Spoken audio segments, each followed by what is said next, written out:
Shalom Uraja, amigos y amigas, Bejaverín Bejaverot. Hoy veremos la segunda parte sobre la vigencia de la ley. En la primera parte vimos que la Torá estaba vigente desde la eternidad hasta la creación y desde el momento de la creación hasta que Moisés tuvo la revelación del monte Sinaí. Vamos a preguntarnos entonces hasta qué momento, desde que Moisés recibió la revelación, fue que la Torá estuvo o está vigente. La Biblia obviamente nos indica que existían las leyes de Dios y están en vigencia desde el principio de la creación, que fue lo que vimos en la parte 1, cientos de años antes que Moisés recibiera la revelación en el monte Sinaí como parte del pacto de Dios con su pueblo. Entonces, ¿en qué consistía este pacto de Dios con su pueblo, o como también lo llama, con su novia? La responsabilidad de las 12 tribus de Israel y la multitud mezclada que quería abrazar este pacto consistía en Shema. Shema es escuchar y obedecer sin razonar, sin argumentar. Obediencia a los 4 tipos de leyes que existían: los mandamientos, los estatutos, juicios u ordenanzas y las leyes ceremoniales. Lo importante aquí es que Israel hizo Shema. Israel, sin leer el contrato, le dijo a Dios sí. Y entonces Moisés sube a la montaña a hacer el contrato y a firmarlo. En Jeremías 7:21 dice: así ha dicho Jehová de los ejércitos, el Elohim de Israel: añadid a vuestros holocaustos sobre vuestros sacrificios y comed la carne, porque no hablé yo con vuestros padres, ni nada les mandé acerca de los holocaustos y de víctimas el día que los saqué de, sabemos que Egipto. Las leyes de ceremoniales son algo completamente diferente.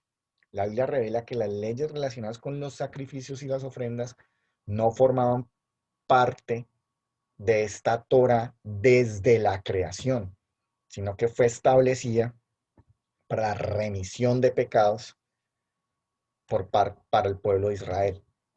Estas leyes ceremoniales fueron agregadas después a causa de las transgresiones, según Gálatas 3:19.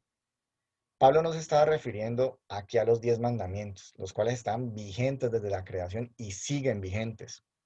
Lo escrito en el monte Sinaí muestra que los rituales de sacrificio de ofrendas no se iniciaban hasta la dedicación del tabernáculo, un año después de la constitución del pacto en el monte Sinaí. Estos sacrificios no existían antes. La Biblia claramente muestra que las leyes ceremoniales fueron añadidas al antiguo pacto y eran de carácter temporal. Eran figura física que nos mostraba a Cristo, el sacrificio perfecto, ese sacrificio que sí iba a aplicar, sí iba a quitar definitivamente el pecado del mundo. La sangre de los toros y los machos cabríos no podían quitar pecados, nos dice la epístola a los hebreos mesiánicos en el capítulo 10, verso 14. Pero Cristo, habiendo sido ofrecido una vez y para siempre, un solo sacrificio por los pecados, se ha sentado a la diestra de Dios. En el capítulo 10, versículo 12. En tiempo de Yeshua, ¿qué se enseñó? ¿Qué enseñó el Mesías?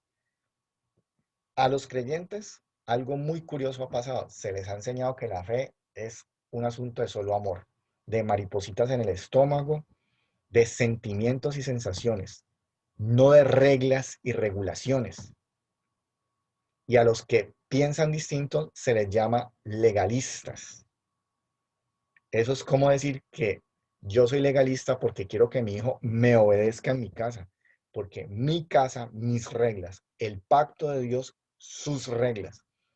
Mateo 5:17, si nosotros lo leyéramos varias veces hasta que entendiera nuestro espíritu qué es lo que quiere decir, entenderíamos este problema con mayor facilidad.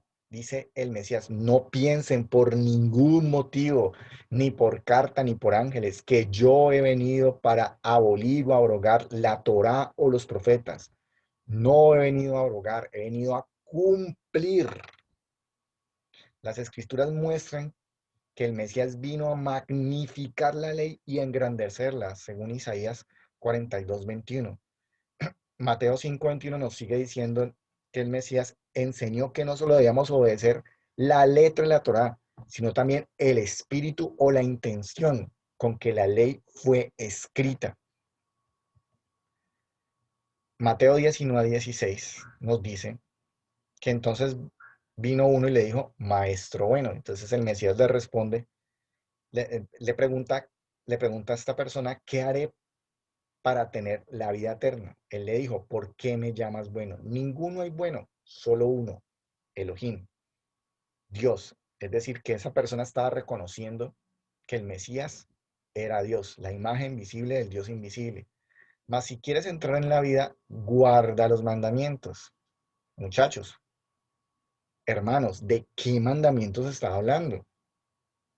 Él empieza a mencionar el decálogo. No matarás, no adulterarás, no hurtarás, no dirás falso testimonio, honra a tu padre, a tu madre, y amarás a tu prójimo como a ti mismo.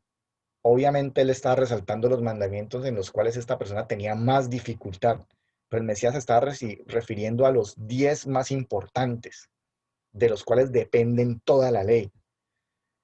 El Mesías le responde específicamente que debe guardar la Torah para tener vida eterna. La Torah es vida, la Torah es vida, lo dice el Nuevo Testamento por todas partes.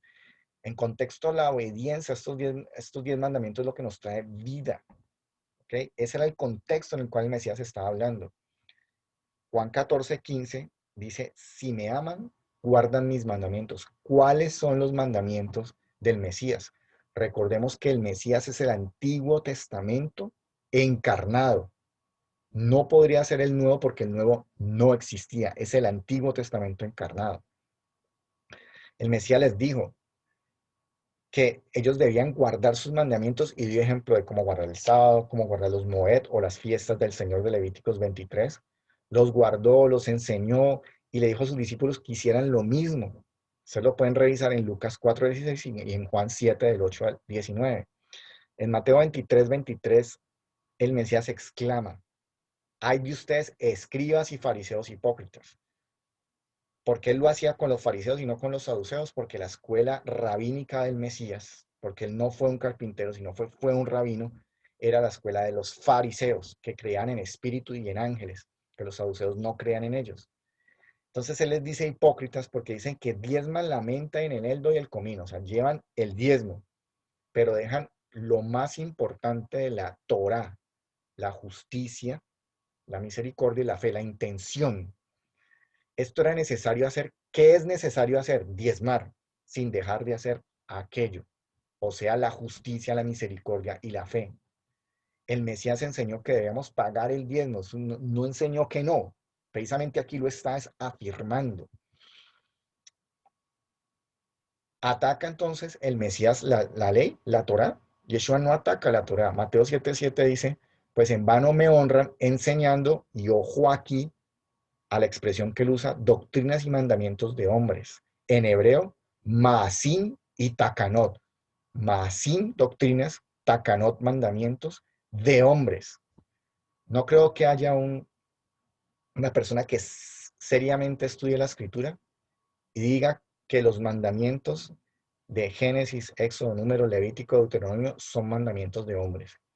Todos estaríamos de acuerdo en que esto viene de la propia boca de Dios, según la escritura.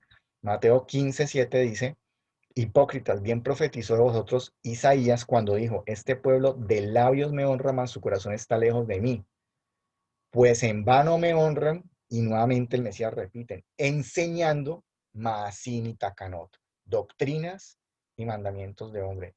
Él no estaba atacando la ley de Dios, sino las cosas agregadas por los rabinos y el judaísmo.